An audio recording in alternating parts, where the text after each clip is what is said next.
Welcome everybody to this live, and I'm Dr. Partha Nandi, talking about a serious condition. And thank you for joining us today.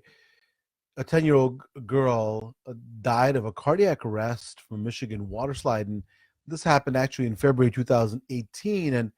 And people do have real tragedies in slides and rides. We know that, but the problem is that this happened, and when it happened, after it happened, the parents found out that this young girl, her name is London Eisenweiss, actually died due to an abnormal heart rhythm that sent her heart into cardiac arrest.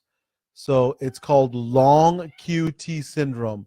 So long QT syndrome, many people have never heard about it, but it can be deadly. So I wanted to talk to all of you about it, because what can we do to recognize it? Could we prevent further deaths? Because this can happen. I've had another a young lady who was in my show who also had cardiac arrhythmias. And so really, what can we do about it? Let me tell you a little bit about what long QT syndrome is. And long QT syndrome is a rare condition, and a person can inherit this condition or develop it at some point in their life.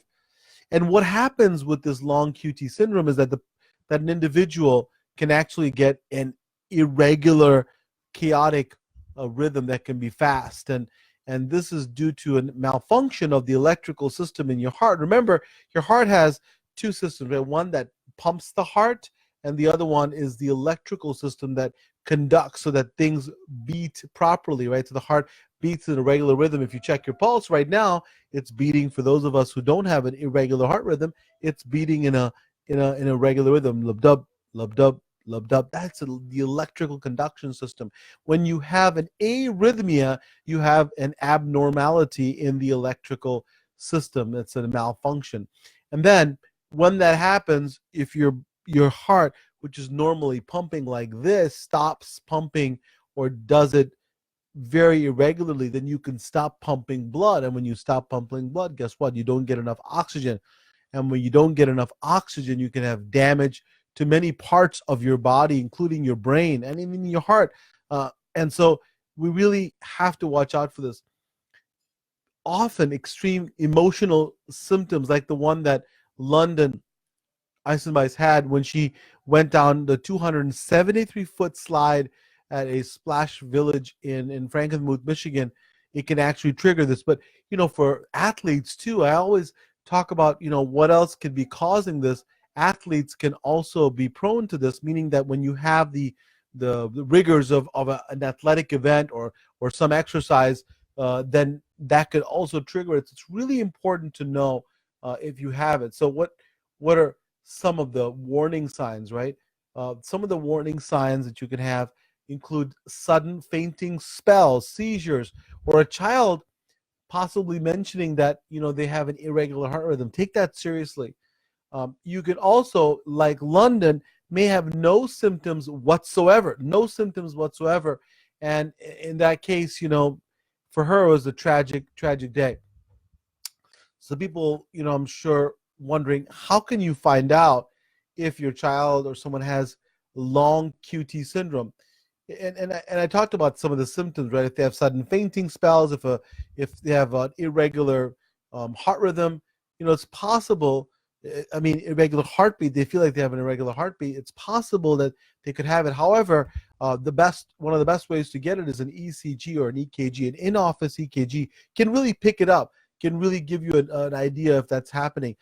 Also, a portable Holter monitor, and that really records kind of heart activity across an entire day. And so that's also important. A non-exercise stress test. People who have inherited cases, you remember in the beginning of this live, I said people can have inherited cases of this condition, and you can get, for those folks, you can have genetic testing that's possible. So really important stuff. And the idea is that how can we prevent it?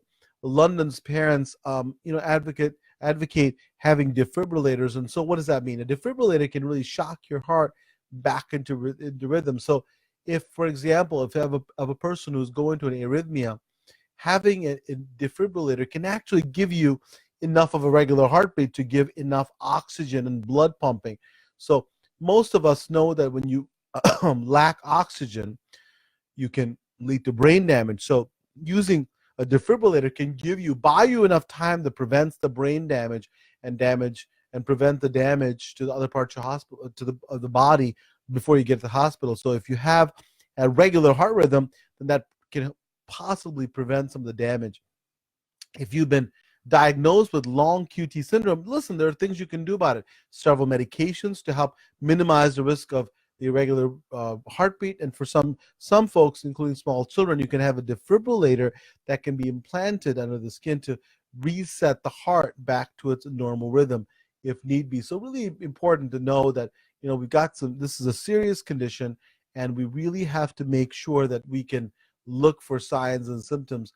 And then we're talking about heart health, right? So, and if we're about adults, I'll tell you, even though we're talking about children, cardiac disease, number one killer of women, number one killer. As we're talking, in the last, I'd say the last 10 minutes, 10 folks have died of a heart attack. So I'd like to be able to, of course, we want to address this long QT syndrome. Absolutely, it's super important. But I also want you to give you some clues about what else you need to do. And I've got a link right here, askdrnandy.com/yoga poses for heart health. Nice, really nice, clues to be able to say, here's what you can do. Here's some proactive things that all of us can do to improve our heart health. So I put a link up here, askdrnandy.com/yoga poses for heart health, and really tells you a simple exercise that you don't have to have a gym membership for, you have to go anywhere for, that can really improve your heart health. Now, again, we started off by talking about this tragic event that this young girl had that includes a long QT syndrome. But for those of us who also are worried about heart disease, the number one killer for women right now in the Western Hemisphere, it's really important to know what you can do about it. Be proactive, be a health hero. Thank you again for joining me. A really important topic. I appreciate all of your attention. And remember, in order to be a health hero, make healthy living a part of every day. I will talk to you real soon. I'm Dr. Partha Nandi. Thank you for watching.